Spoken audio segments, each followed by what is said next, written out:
Bom dia, pessoal. Hoje a gente vai falar um pouquinho sobre o transtorno obsessivo compulsivo, né, e algumas características psicopatológicas que a gente acha que vão ser importantes para vocês. Bom, o que é o transtorno obsessivo compulsivo? Em um autor, acho que o nome dele está aqui atrás de mim, o Eric Hollander, né, em 1995, ele propôs o que a gente chama hoje de espectro obsessivo compulsivo. O que seria o funcionamento do espectro obsessivo compulsivo? Vamos pegar a caneta aqui, vamos botar um amarelo. Bom, então no espectro obsessivo compulsivo, o toque estaria aqui central, certo? Enquanto outras patologias compartilhariam características com o transtorno obsessivo compulsivo, como os transtornos de controle de impulso, os transtornos de personalidade mais impulsivo, como personalidade antissocial e transtorno de personalidade borderline, os transtornos somatoformes, como a hipocondria, o transtorno dismórfico corporal, os transtornos dissociativos, como o transtorno de despersonalização, os transtornos alimentares, como a anorexia e bulimia, e também um que não está aqui, que é o transtorno de compulsão alimentar periódica, uma intersecção, muitas vezes, de sintomas esquizofrênicos com obsessivos, né, chamando o que a gente chama de transtorno esquizo-obsessivo, onde poderia ter o toque delirante, o toque esquizo e o esquizo-obsessivo. Transtornos de tics, como o transtorno de Tourette, que é aquele onde a pessoa tem vários tipos de cacuete que oscilam durante a vida, né, tem tiques motores, tem tiques vocais de verbalização, então, compartilhariam algumas características com toque e algumas doenças neurológicas, como Coreia de Sydenham, epilepsia, autismo e até a Coreia de Huntington. Dentro dos transtornos de controle de impulso, não falei para vocês, jogo patológico, tricotilomania, skin pick, comprar patológico, né, entre outros transtornos de impulsividade. Então, um espectro é quando a gente tem um núcleo de sintomas psicopatológicos e tem outras patologias que compartilham pelo menos alguma coisa com esse núcleo psicopatológico. No caso aqui, o compartilhamento ou é com os pensamentos obsessivos ou é com o comportamento compulsivo. Né? Por exemplo, compulsão por comer, bulimia, compulsão por comprar, compra patológica. Né? E tem algumas coisas que são obsessivas, como, por exemplo, vamos pegar aqui um exemplo na hipocondria. Né? Fica uma coisa muito obcecada com doenças, com pegar algum tipo de patologia. Né? Então, é um compartilhamento de características psicopatológicas com toque. Então, o Hollander, Eric Hollander, que é um autor americano, né, ele cunhou esse termo. E, a partir de então, vários grupos começaram a estudar essas características psicopatológicas, esse compartilhamento, a ponto de, na época era o DSM 3 ainda, né? No DSM-4 a coisa ainda ficou transtorno obsessivo compulsivo dentro dos transtornos de ansiedade, mas no DSM-5, por exemplo, o toque já não está mais dentro dos transtornos de ansiedade, ele já compôs um capítulo exclusivo para ele, né? Dos transtornos obsessivo compulsivo e transtornos relacionados, né? Então, a partir de 95 a gente tem aí 25 anos mais ou menos, onde o toque acabou ganhando um pouco mais de notoriedade e acabou recebendo um capítulo exclusivo para ele dentro dos DSM. Talvez é o que vai acontecer também com a CID-11. Né? Bom, vamos pegar alguns conceitos. O que é uma obsessão? Obsessão é um pensamento, é um fenômeno cognitivo, certo? É um pensamento que entra na minha mente sem eu querer, ou seja, ele é invasivo, eu não quero pensar aquilo, mas ele vem. Né? Então a gente diz que é um pensamento obsessivo que vai e volta, vai e volta, vai e volta. Às vezes ele invade, às vezes ele não invade, daqui a pouco ele invade de novo. Então ele é intermitente. Então é um pensamento invasivo, intermitente, certo? E que algumas vezes não faz sentido. São pensamentos que invadem a minha cabeça completamente sem sentido, ou, se fazem sentido, estão exagerados. Né? Vou dar alguns exemplos que talvez fique mais fácil. Vem um pensamento na minha cabeça que se eu não der 23 pulinhos, meu pai vai morrer de câncer. O que tem a ver 23 pulinhos com o pai morrer de câncer? E por que 23? Não sei. É bizarro, mas não tem explicação. Simplesmente é um pensamento que invade a minha mente. certo? Isso é um exemplo de obsessão. Ou daqui a pouco assim, se eu mexer na maçaneta, eu vou me contaminar com Covid-19. É um pensamento razoável, né? As pessoas estão todas lavando as mãos com álcool gel e tal. Só que mesmo eu já tendo lavado a mão, já tendo lavado a maçaneta, né, usei luva, toquei na maçaneta e eu fico com aquele pensamento, já faz 30 dias, eu continuo com aquele pensamento que eu me contaminei. Ou seja, faz sentido, mas está exagerado. Isso é uma obsessão. Então é um pensamento invasivo, intermitente, que faz ou não faz sentido, né? Mas quando faz sentido é muito exagerado, uma boa parte das vezes não faz sentido, e eu me dou conta que aquilo não faz sentido. A gente chama isso de ego distônico. Se está em distonia com o ego, eu me dou conta, eu tenho consciência disso. Se está em sintonia com o ego, eu não me dou conta e considero aquilo como sendo uma verdade. Então, 80, 90% dos pacientes com toque têm um pensamento obsessivo ego-distônico. Ele se dá conta que aquilo é um absurdo e não consegue controlar. Então, isso é uma obsessão. Eu vou dar como tema de casa para vocês assistirem um filme que eu acho antológico em relação a toque, né, que é o Jack Nicholson, um dos maiores atores que a gente já teve na história do cinema. E o Jack Nicholson vive um paciente com toque no filme As Good As It Gets, ou em português, Melhor é Impossível, certo? E eu vou dar de tema de casa para vocês fazerem uma lista, assistirem o filme, uma lista das obsessões que vocês observarem nesse filme, ok? Essa vai ser uma das atividades desta aula, é vocês fazerem uma lista dos sintomas que vocês observarem no filme. Obsessões, eu quero só uma lista das obsessões, ok? Depois a gente discute para ver se deu ou não deu. Bom, e além das obsessões, os pacientes também apresentam compulsões. Então, obsessão está na esfera cognitiva, é um pensamento, enquanto que as compulsões estão na esfera comportamental. Compulsão é um comportamento. O que é uma compulsão?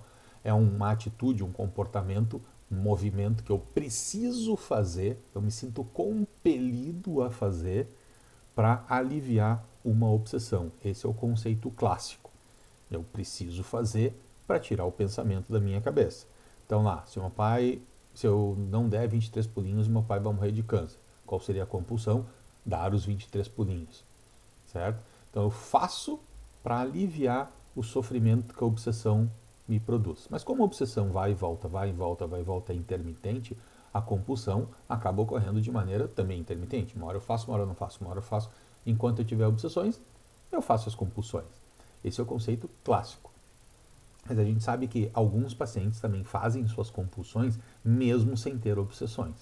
Eles simplesmente têm que fazer. Ou eles têm algum tipo de sensação corporal, um desconforto, um desajuste, uma energia, ou que está em excesso, ou que está faltando. E quando ele faz a compulsão, alivia essa sensação. Essa sensação a gente chama de fenômeno sensorial. Então, tanto essas sensações corporais quanto as obsessões, né, vamos botar assim, obsessão, esfera cognitiva, compulsão, esfera comportamental, e os fenômenos sensoriais mais na esfera somática. São percepções corporais que a pessoa sente, e quando ela faz uma compulsão, comportamento repetitivo, que a gente sente compulsão, ela sente alívio, tanto dos fenômenos sensoriais quanto da compulsão. Né? Esses fenômenos sensoriais às vezes são sensações na pele, às vezes são sensações nas vísceras, nos músculos, às vezes é uma energia, e às vezes é simplesmente um ter que. Eu tenho que fazer. Mas qual o objetivo? Não sei, eu tenho que fazer, e quando eu faço, alivia. Então esses três grupos de sintomas psicopatológicos que compõem o toque. As obsessões, esfera cognitiva, as compulsões, na esfera comportamental, e os fenômenos sensoriais, na esfera mais somática, mais proprioceptiva, e não tão esteroceptiva. Né?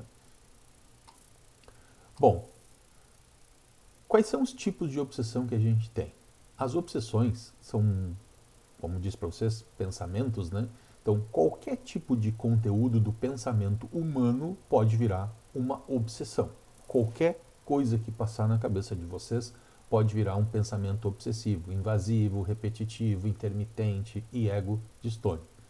Mas os conteúdos de pensamento obsessivo mais frequentes são os de contaminação, né? Contaminação por sujeira, bactéria, coisas nojentas, coisas meladas, por exemplo, né?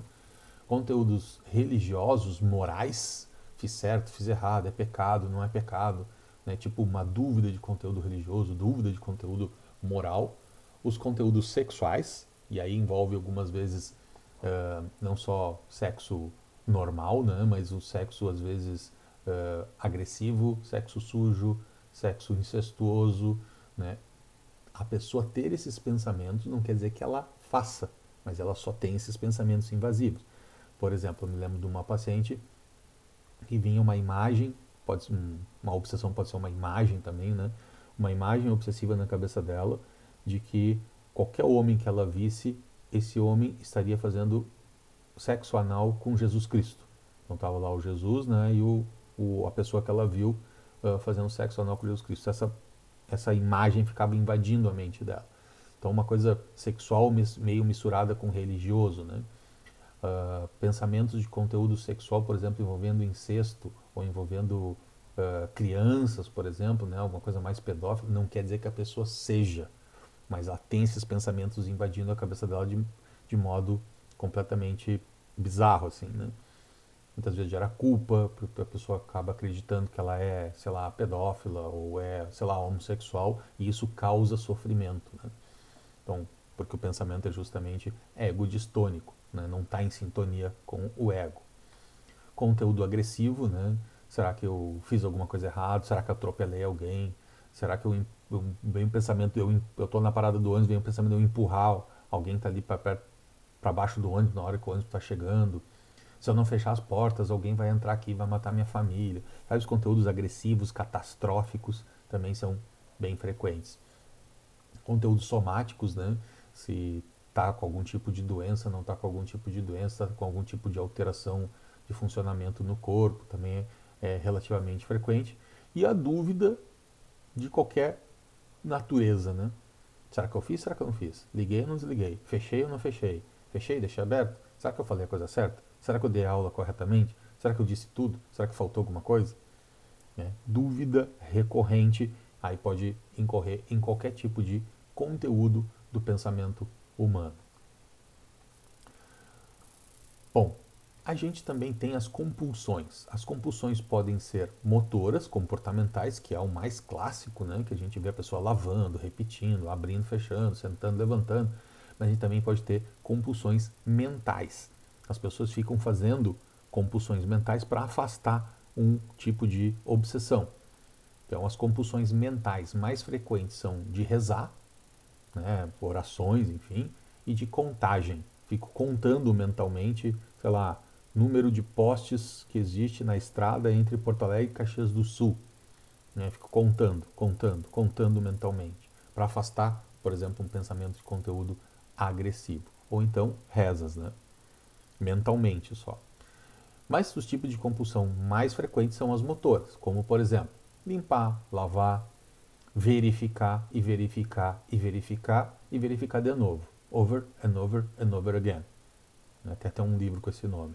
Então, verificações repetitivas, checagem, né? Ou repetir, ou repetir até ficar bom, que é um fenômeno sensorial, né? Repete, repete, repete até ter a sensação que ficou bom, ou um just right, ou repete um número mágico de vezes. Ah, eu tenho que repetir 7, tenho que repetir 94.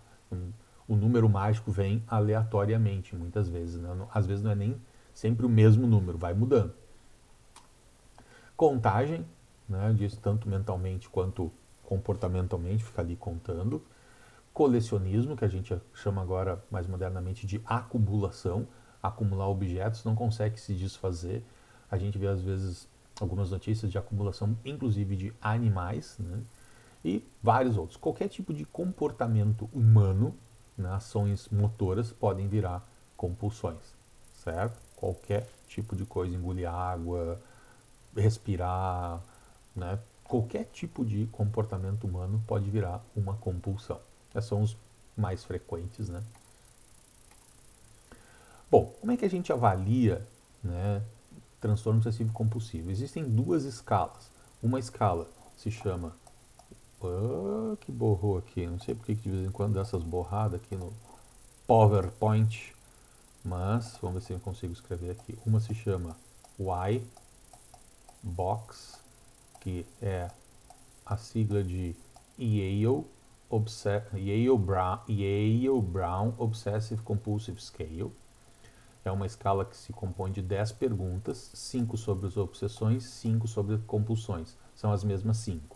Essas 5 questões da Y-Box envolvem tempo que o paciente perde, se causa interferência na vida, se causa sofrimento na vida, se tenta resistir e se consegue resistir. Então, são essas 5 perguntas sobre obsessões e as mesmas 5 sobre as compulsões. E o score vai de 0 a 40. Quanto maior, mais grave, né? Mas recentemente um grupo liderado pela Maria Conceição do Rosário, que é da Unifesp, na época ela estava na Yale junto com o James Lackman, né? Tem um outro cara aqui da UFSC que participou também, né? Construíram um outro instrumento chamado DIBox, Dimensional Yale Brown Obsessive Compulsive Scale, que nos ajuda a avaliar não apenas o toque como um todo, que é o caso da Y-Box, mas o toque conteúdo por conteúdo, dimensão por dimensão. Então, avalia 6 dimensões de conteúdo, certo? De conteúdo obsessivo compulsivo. Então, conteúdo agressivo catastrófico, conteúdo sexual e religioso, sexo e religião estão juntos aqui, conteúdo de simetria, organização e arranjo, conteúdo de contaminação, limpeza, lavagem, conteúdo de acumulação, das dimensões é de acumulação, e a sexta dimensão é uma miscelânea de sintomas que acabaram ficando sem se agrupar nas análises fatoriais, né? Então tem lá número mágico, cor mágica, arrancar cabelo, tem uma miscelânea de sintomas ali. E a gente consegue dar uma gravidade, um grau de gravidade para cada um dessas 6 dimensões. Então a gente avalia de uma maneira um pouquinho mais detalhada a psicopatologia dos pacientes com toque em relação, por exemplo, à Y-Box, que só me dá um score como um todo, o score das obsessões e o score das compulsões. Na DIBox eu consigo ver isso por conteúdo sintomático, né? Então ela é um pouco mais longa do que a original Y-Box, mas ela é bem mais detalhada. Para quem gosta de estudar psicopatologia, essa DIBox aqui realmente é uma aula de psicopatologia do toque. Vamos adiante. O toque, geralmente, ele não acontece sozinho. Ele vem junto com vários outros tipos de sintoma. Por exemplo, quase 90% dos pacientes, nos dados brasileiros, a gente achou perto de 77%, né, dos pacientes com toque, também tem algum grau de depressão ao longo da vida. Né, um lifetime depression aí de quase 90%. Ou seja, todo paciente com toque, em algum momento na vida, vai ter algum episódio depressivo, praticamente, né? Ansiedade, da mesma maneira. Por isso o toque era classificado dentro dos transtornos de ansiedade. Hoje ele já saiu, porque o toque causa ansiedade. O toque não é um transtorno de ansiedade. É até os sintomas que geram ansiedade. Não é a ansiedade que gera o toque. Tranquilo? Bom, alguns acabam sendo agressivos, não por causa dos pensamentos de conteúdo agressivo, mas imagina, está o paciente fazendo um ritual mental, lá rezando, ele tem que rezar 33 vezes, aí ele está na 27ª, chega alguém, ô Igor, tu fez não sei o que, não sei o que, puta, perdi a sequência, perdi a contagem, vou ter que começar tudo de novo. E aí eu acabo ficando irritado porque alguém me interrompeu. Então não é necessariamente agressividade física, mas sim uma certa irritabilidade, né? Dificilmente um paciente com toque agride fisicamente uma outra pessoa, ele se autoagride, mas não agride outras pessoas. Quase 60% dos pacientes com toque têm algum tipo de fobia, né? E aí eu acho que aqui está super valorizado, porque na realidade não é bem uma fobia. Imagina um paciente com toque que tem, sei lá, medo de se contaminar com sangue. Ah, então ele tem uma fobia de sangue. Acaba preenchendo os critérios diagnósticos para fobia. Mas quando é decorrente do toque, a gente não vai dizer que aquilo é uma fobia específica, uma fobia simples, né? Então acho que esses valores aqui estão hiperestimados quando a gente fala na população com toque, né? 50% dos pacientes, mais ou menos, tem algum tipo de problema com sono, não consegue dormir porque tem que ficar repetindo alguns pensamentos, algum tipo de comportamento até conseguir pegar no sono. Alguns pacientes com toque sonham toque. Eles sonham que eles estão tendo toque, eles sonham que eles estão abrindo e fechando a porta, sentando e levantando, eles sonham, eles incluem o toque nos sonhos dele. Algumas vezes esses sonhos viram pesadelos, né? Nem preciso dizer para vocês que o toque interfere muito no funcionamento de uma família. Quanto mais grave o toque, mais transtornos de funcionamento familiar a gente vai ter. Existe um fenômeno bastante frequente em pacientes com toque mais grave, que é a acomodação familiar. Na acomodação familiar, a família dá condições para o toque continuar existindo. Por exemplo, o menino lá que tem obsessões de que a roupa está suja, contaminada, e ele fica lavando roupa, lavando roupa, lavando roupa repetidamente. Aí, para não incomodar a família, o pai pega e constrói uma lavanderia anexa ao quarto do guri para que ele fique lá lavando as roupas dele então. Não, né? Tá errado. Eu estou dando condições para que o toque dele se perpetue. Né? Eu tinha uma paciente, por exemplo, que ela só saía de casa quando ela tomava um banho inteiro com lencinhos umedecidos de uma determinada marca. Ela tinha que se lavar com aqueles lencinhos umedecidos. Então, o que a mãe fazia? Quando descobria que tinha aquela marca de lencinhos umedecidos num determinado estabelecimento comercial, ia lá e comprava tudo. Ou seja, a mãe dando condições para que a doença se perpetue. Isso é o que a gente chama de acomodação familiar. Quanto mais grave o toque, mais chance tem de ter acomodação familiar. Nem preciso dizer para vocês que o toque causa muita disfunção sexual, né?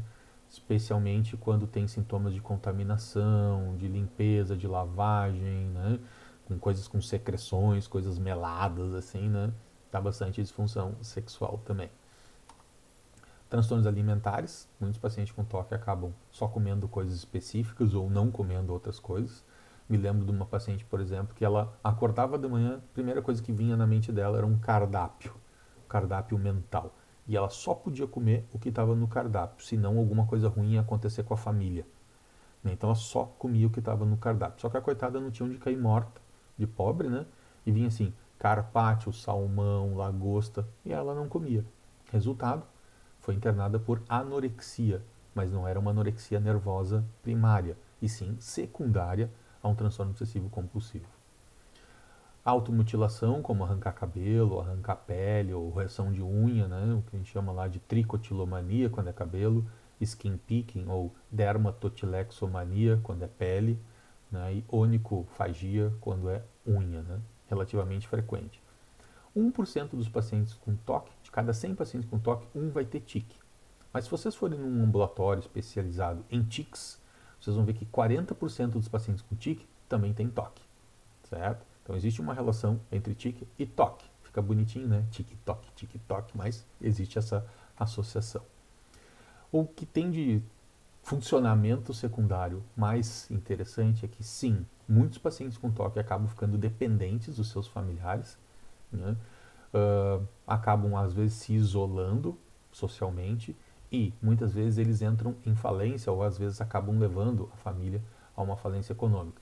Porque imagine um paciente com toque muito grave que é dependente, ele praticamente tem que ter algum familiar para ficar tomando conta dele, né? E aí são dois que não podem trabalhar numa família, né? Não conseguem produzir, digamos assim. E aí, às vezes, isso fica pesado para determinadas famílias, né? Bom, a gente sabe que em torno de 2%, eu prefiro dizer 2%, 2,5% da população mundial apresenta toque. Isso quer dizer que de cada 100 pessoas, duas pelo menos vão ter toque. Ou seja, numa turma de vocês que tem, sei lá, 50 alunos, pelo menos alguém deveria ter toque, certo? A incidência, ou seja, casos novos no período de um ano, vai de 1 a 3%. De cada 100 pessoas que nascem, de 1 a 3%, 1 a 3, né, vão acabar tendo, apresentar toque ao longo da vida. A razão entre o sexo é a mesma, 1 para 1, dá tanto em homem quanto em mulher. Em crianças costuma ser um pouco mais frequente em homens, mas depois ali pela pré-adolescência em diante já se equipara. Existem duas modas para a idade de início, ou seja, a idade de início é bimodal. Ao redor dos 10 anos de idade, que a gente vai dizer que é de início precoce, até 10 anos, né? Abaixo de 10 anos o início a gente chama de início precoce, e por volta dos 30 anos de idade, né? Que esteja o início mais tardio. Geralmente o paciente, isso aqui em dados americanos, né? Leva em torno de 7 anos para fazer a primeira consulta depois que iniciam os sintomas. Os dados brasileiros do consórcio brasileiro, vocês vão ler o artigo que eu deixei também como tarefa para vocês, né? Que no Brasil a gente leva em torno de 18 anos, desde que começa o sintoma até a pessoa ter uma primeira consulta, avaliação para toque, leva em torno de 18 anos. Mas a gente não está tão ruim, a gente não está tão longe, por exemplo, do Reino Unido, onde as pessoas levam em torno de 16 anos para procurar um profissional depois que os sintomas começaram, né? Metade dos pacientes é solteiro ou separado, né? Está mais ou menos de acordo com a nossa pirâmide de estado civil da população em geral, ou seja, não diferencia muito, né? Parece que os homens acabam sendo mais prevalentemente solteiros, né? E as mulheres acabam casando, mas acabam se separando um pouquinho mais do que os homens. Então, mulher com toque casa, mas acaba se separando. Acho que os maridos não aguentam. Homem com toque nem casa. As mulheres não querem homem com defeito, né? Então, nem casa. Brincadeirinha. 30% dos pacientes acabam sendo pobres, 50% classe média, 20% rico, ou seja, a pirâmide mais ou menos de acordo com a população em geral, né? Ou seja, toque acontece em pobre, acontece em rico, acontece em classe média, acontece em branco, em preto, em roxo, em amarelo, marciano, brasileiro, malasiano, americano, acontece, é transcultural, acontece em qualquer cultura do planeta. Uma época se dizia que os pacientes com toque eram mais inteligentes do que a média. Não é verdade, né? Então, 1/3 dos pacientes tem QI elevado, em torno de 12% tem retardo mental, que é mais ou menos o que a gente tem na população em geral. Sim, de cada 100 pessoas que vocês conhecem, 10 têm retardo mental. É bastante gente, né? Alguns autores acreditam que a pessoa com toque já tinha uma personalidade prévia, mais perfeccionista, mais organizado, mais rígido moralmente, né, uma certa falta de flexibilidade cognitiva antes do aparecimento dos sintomas, mas é isso em torno de 1/4 dos pacientes. Não acontece com todos os pacientes. Existe uma carga genética no toque. Se vocês entrevistarem uma pessoa com toque, cerca de 40% dos pacientes com toque tem alguém na família também com toque. Ou seja, uma carga bem acima da população em geral. E suicídio não é comum em pacientes com toque. Embora eles tenham vontade de morrer, ideação suicida algumas vezes, dificilmente eles tentam o suicídio, certo? Ou seja, parece que suicidalidade não está associado com o toque, mas talvez sim com quadro depressivo secundário ao toque. Toque grave, depressão grave, suicídio. Se não deprime, não existe essa ideação suicida, essa tentativa de suicídio. Bom, a gente sabe que dentro dos fatores causais para o transtorno obsessivo compulsivo, a gente tem os fatores biológicos, onde a gente vai ter a predominância principal de uma disfunção serotoninérgica, embora haja modulação de dopamina e de noradrenalina. A noradrenalina provavelmente disfuncional aí, gerando sintomas de ansiedade, e a dopamina associada com alguns sintomas específicos, como, por exemplo, simetria, organização e arranjo, né? Parece que essa dimensão tem algum neurocircuito mais dopaminérgico comparando com as outras dimensões de sintomas, né? Mas serotonina, a disfunção serotoninérgica, especialmente hiperfunção serotoninérgica nos lobos frontais, parece ser a principal disfunção neuroquímica, pelo menos, né? Existem alguns casos de toque que são decorrentes de infecções secundárias a infecções estreptocócicas, né? Formando um grupo de doenças que a gente chama de PANDAS, que são doenças neuropsiquiátricas decorrentes de infecção estreptocócica. Isso aqui é uma sigla em inglês. Parece que no estreptococo tem uma proteína que o nosso sistema imunológico combate, né? Nessas bactérias, e essa proteína é muito parecida com uma proteína que a gente tem numa parte específica do nosso cérebro, nos núcleos da base. Então o sistema imunológico aprende que tem que matar lá a proteína da bactéria, mas ele acaba lesando também essa proteína do nosso sistema nervoso central, dos núcleos da base. Então seria levando uma doença autoimune, um toque autoimune, né? A gente sabe que alguns pacientes com toque desenvolvem toque depois de eventos traumáticos, como por exemplo traumatismo crânioencefálico, ou mesmo eventos psicologicamente traumáticos, né, como assaltos, estupros ou violência doméstica. Não é exatamente tão frequente. Geralmente os pacientes com toque, como eles não são muito de arriscar, né, eles acabam não se expondo tanto a esses eventos traumáticos, mas são inerentes à natureza humana, podem acontecer, né? Pode acontecer depois de um AVC, enfim. e em algumas pós-operatórios, pós-cirúrgicos, né? Então, neurocirúrgicos, né? Por alguma iatrogenia, algum tipo de erro, algum tipo de acidente, efeito adverso, a pessoa pode desenvolver sintomas obsessivo-compulsivo. E existem os fatores genéticos, né? A gente não sabe exatamente qual tipo de herança do toque. Parece que ela não tem uma dominância plena, né? E teria alguma penetrância incompleta. Então, isso quer dizer o quê? Que os descendentes, as pessoas com toque, podem ter toque ou não. Né? Então, às vezes pula uma geração, né? Aparece no neto. Então, não se sabe exatamente como existe essa herança, a gente só sabe que existe um papel genético bastante importante. Aqui só uma figura para quem não lembra, né, dos núcleos da base, talvez seja interessante de vocês darem uma revisada nas aulas de anatomia. Né? A gente tem 3 ou 4 núcleos que são bastante envolvidos no toque. Né? O caudado, o putamen, o globo pálido e o tálamo. São os 4 principais envolvidos. Né? E aí eles formam um circuito de conexões entre eles que nos ajudam muito nas tomadas de decisão. Vou dizer para vocês que, de modo geral, tem um circuito que liga um pensamento ou uma atividade, um comportamento, e tem um circuito que desliga. O que a gente acha é que muitas vezes o circuito que liga ele fica hiperfuncionante e a pessoa não para de pensar. E o circuito que desligaria o pensamento, ele está deficiente. E ele não desliga e o pensamento fica e não sai. Mesma coisa em relação aos comportamentos. Tem um circuito específico que liga os comportamentos, ativa os comportamentos, mas o circuito que desliga não está funcionando muito bem. Então o comportamento fica, né, até a pessoa saciar, até o circuito desligar de uma certa maneira. Dentro das causas, a gente já tem os fatores psicológicos. Existe toda uma teoria psicanalítica, né, de que os pacientes com TOC teriam uma fixação na fase anal. Talvez valha a pena vocês também revisarem o desenvolvimento das personalidades, né?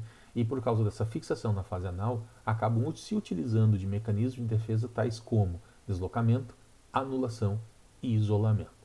Mas a visão que está mais valendo no momento, a visão psicanalítica está um pouco em desuso, né?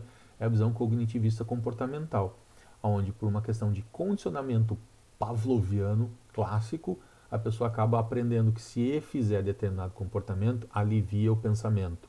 Alívio é uma coisa boa, alívio é um reforço negativo.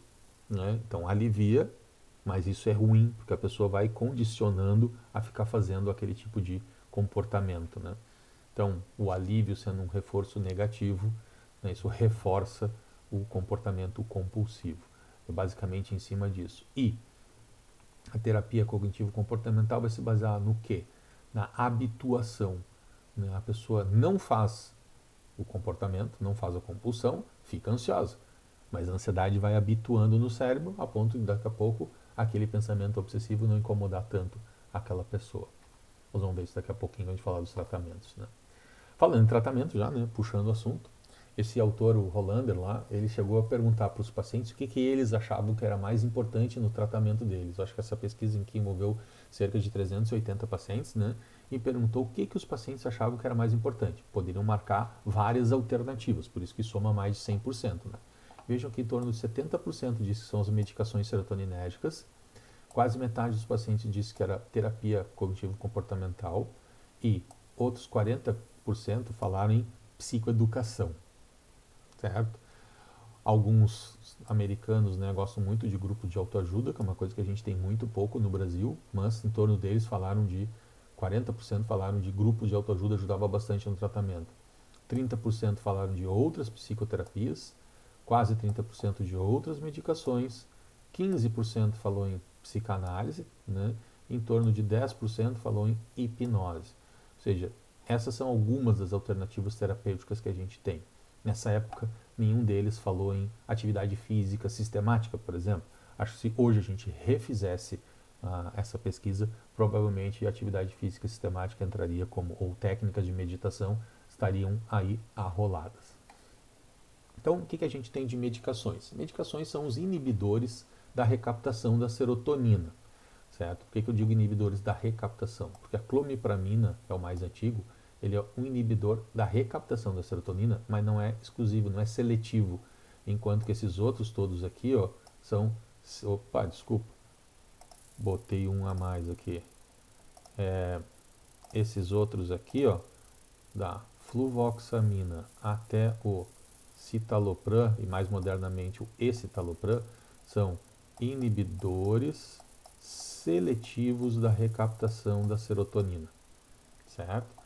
Correndo por fora, a venlafaxina, que mexe tanto com serotonina quanto com noradrenalina, e em casos mais graves, que não respondem ao tratamento com essas medicações aqui, a gente usa potencializações com outros fármacos de outras famílias. Clonazepam, que é um benzodiazepínico, e a olanzapina e a risperidona, que são antipsicóticos. Uma das regras que a gente sabe das medicações para toque é que a gente vai usar doses bem mais altas do que a gente costuma usar para depressão. Por exemplo, fluoxetina para depressão, 20, 40 mg já vai ser o suficiente. Para toque, a gente vai até 80. Ou seja, de modo geral, a regra dos remédios para o toque é o dobro. É o dobro da dose e leva o dobro do tempo para começar a fazer efeito. Se na depressão fluoxetina leva 30 dias, para toque talvez leve 60. Tudo o dobro. Outras alternativas que a gente tem de tratamento são as psicocirurgias ou as neurocirurgias comportamentais, né? A gente tem a alternativa de abrir a cabeça do paciente, fazer os furinhos tal e operar, mas existe também a oportunidade de fazer uma capsulotomia, que é um tipo específico de cirurgia, né? Através de raios gama, gamma knife. É como se fosse os raios gamas entram por esses furinhos aqui, ó, entram em cada um desses furinhos, convergem para um único pontinho no cérebro e queima aquela região. Então seria uma queimadura de algumas estruturas importantes, envolvendo principalmente lá os núcleos da base, né? Então a gente chama isso de capsulotomia por gamma knife. É uma alternativa cara pra caramba, ainda experimental, né? Não é exatamente consagrada ainda. Ali, ó, os raiozinhos, né? Raios gama, radiação, entrando pelos furinhos e convergindo para um pontinho de mais ou menos 1 milímetro cúbico. Né? Aqui só mostrando para vocês como é que se faz a cirurgia, né? Se fixa a cabeça do paciente nesses anéis aqui, né? Isso aqui vai estar rachado, parafusado no osso do paciente, mas não chega a entrar crânio dentro, é só na tábua externa do osso, né? Para que o paciente não mexa a cabeça quando ele está recebendo as radiações. Não pode mexer nem 1 milímetro, ficar totalmente imóvel, né? E aí, depois que a gente, né, faz a radiação, a gente vai mirar aqui. Aqui está o caudado, aqui está o putame. E essa região aqui, ó, entre o caudado e o putame, é o que a gente chama de cápsula interna. Né? E aqui é onde está sendo dado o tiro de radiação. Ó. É um duplo tiro, um double shot de um lado, um double shot do outro. Então a gente interrompe as conexões entre o caudado e o putame. A gente interrompe aquele circuito que liga, que está hiperativo, né? E aqui como é que fica depois o cérebro do paciente, né? Depois que ele levou os tiros de radiação, fica onde está branquinho aqui, é porque está queimado de radiação. Lembrem que a radiação fica funcionando durante um tempo, né? Irradia e até 9 meses depois ainda fica queimando aqui. Ou seja, os efeitos podem levar até 9 meses, 12 meses para surtir a eficácia do tratamento, né? Aqui outra visão, né, do duplo tiro, ó, que teve um tiro, que teve outro, caudado, putame. A mesma coisa do outro lado. Para vocês terem uma ideia, não se assustarem, né, a capsulotomia por radiocirurgia pode dar alguns efeitos colaterais. Né? O efeito colateral mais frequente foi edema e cefaleia, ou seja, incha ali, que está irradiando, né, e um pouquinho de dor de cabeça. Bom, alguns pacientes tiveram derrame, né, alguns pacientes tiveram virada maníaca, ficaram acelerados, né? Um paciente ficou uma síndrome apática durante um tempo, mas já melhorou, mas não muda a personalidade nem as capacidades neuropsicológicas do paciente. Só para dar alguns exemplos antes que vocês perguntem. Né? A gente tem algumas evidências já de que, por exemplo, yoga, especificamente Kundalini Yoga, ajuda no tratamento do toque, tem um tipo específico de respiração. A gente já tem evidência de que atividades físicas sistemáticas, 3 a 4 vezes por semana, ajudam no tratamento do toque, né? E muitas outras alternativas, técnicas motivacionais para psicoterapia, agora o mindfulness está entrando pesado nisso, né? Terapia em grupo funciona tanto quanto terapia individual, então para o sistema público de saúde fazer terapia em grupo para toque, né? Especialmente através daquela estratégia de exposição e prevenção de resposta, a gente incentiva para que o paciente faça a compulsão, quer dizer, não faça a compulsão. Ele vem a obsessão, ele não faz a compulsão. Ele se expõe, toca lá numa coisa suja e não lava a mão. Exposição e previne a resposta. Isso gera ansiedade, mas a ansiedade vai habituando no cérebro, a ponto daqui a pouco vem o pensamento, tá, ele nem fica ansioso, nem precisa fazer. Então é um treinamento e a técnica principal que se usa é exposição com prevenção de resposta. Dá para fazer individualmente, dá para fazer em grupo, que sai bem mais barato. Em termos de psicoeducação, eu estou colocando aqui para vocês algumas coisas bem interessantes, né? Existe uma associação chamada ASTOC, Associação Brasileira de Portadores de Toque e Tourette, tem sede própria em São Paulo. E ela recebe muito apoio do PROTOC, que é o programa de toque, né, da USP, né? Então, aqui tem um sitezinho para vocês. A gente tem aqui na URGS também do Departamento de Psiquiatria, né? No site da própria URGS, uma parte do site ali dedicada só a informações, tanto para profissionais da saúde quanto para familiares e leigos em geral, né?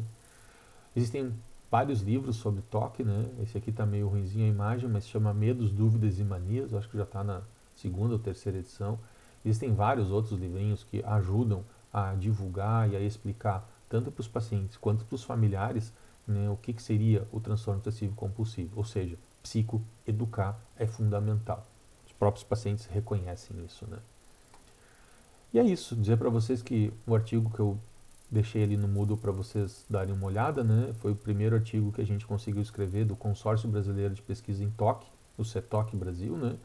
É um consórcio que começou em 2003, está fechando 17 anos já, e a gente já conseguiu publicar muita coisa e reunir muita gente do Brasil e até do mundo para nos ajudar a publicar coisas sobre, não só sobre a psicopatologia do toque, mas sobre tratamento do toque, sobre genética do toque, sobre a neuropsicologia do toque, né? Então, quem quiser dar uma aprofundada aí, pode procurar os artigos do CTOC, certo? Aqui no Rio Grande do Sul a gente tem a RETOC, Rede Gaúcha de Pesquisa em Toque. Está envolvendo aí uns 7 centros do Rio Grande do Sul, 3 aqui em Porto Alegre, né? URGS, PUC Fundação, Santa Maria, Pelotas, Rio Grande e Passo Fundo.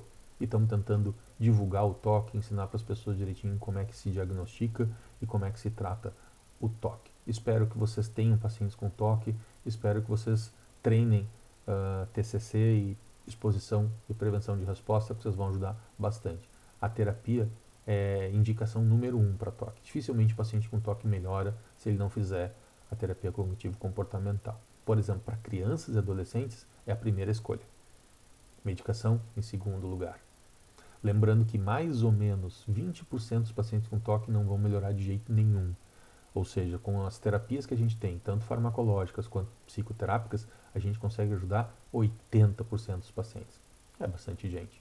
Ou seja, vamos adiante, pessoal. Um abraço para todo mundo.